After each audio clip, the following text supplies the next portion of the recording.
Head injuries and helmets అనే టాపిక్లో మనం మాట్లాడుకుంటే ఈ మధ్యకాలంలో గవర్నమెంట్ వారు హెడ్ ఇంజరీస్ ప్రివెన్షన్ కోసం, యాక్సిడెంట్స్ ప్రివెన్షన్ కోసం హెల్మెట్స్ అనేది కంపల్సరీ చేశారు.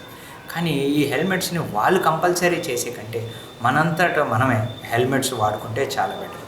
ఎందుకంటే ఈ హెల్మెట్స్ వాడుకోవడం వలన హెడ్ ఇంజరీ అంటే రోడ్ ట్రాఫిక్ యాక్సిడెంట్స్లో ప్రధానంగా ఇంపార్టెంట్ ఏంటంటే హెడ్ ఇంజరీ జరిగిందనుకోండి, ఈ పేషెంట్ అక్కడికక్కడ స్పాట్లో చనిపోవడం కానీ, కోమాలో ఉండడం కానీ, అలాగ పర్మనెంట్గా బెడ్ రిడెన్ స్టేటస్లోకి వెళ్ళిపోవడం కానీ జరిగే అవకాశం ఉంటుంది. సపోజ్ ఏదైనా చిన్న యాక్సిడెంట్ జరిగిందనుకోండి, చెయ్యో కాలో ఫ్రాక్చర్ అయ్యిందనుకోండి, he will be bedridden, కొంతకాలం బెడ్లో ఉంటారు కానీ ప్రాణానికి పెద్ద ప్రమాదం ఉండదు.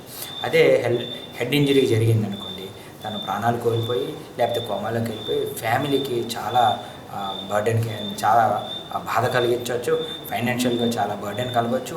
అలాగే సొసైటీ మీద కూడా చాలా ఫైనాన్షియల్గా గాను, ఎకడమిక్గా గాను, వర్క్ ఓరియంటెడ్గానే చాలా బర్డెన్ కలిగే అవకాశం ఉంటుంది. ఈ యాక్సిడెంట్స్ అన్నీ ప్రివెంటబుల్, అంటే ఇవన్నీ మనం అరికట్టే అవకాశం ఉంది కాబట్టి మనం చాలా జాగ్రత్తగా ఉండాలి, ట్రాఫిక్ రూల్స్ పాటించాలి.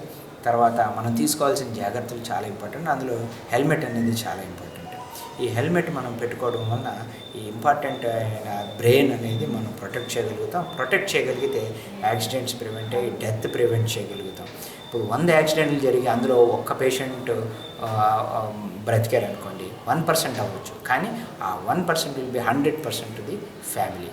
So avoid speed driving, alcohol and consumption while driving, and use helmet to prevent severe head injuries, okay, and safety to the family.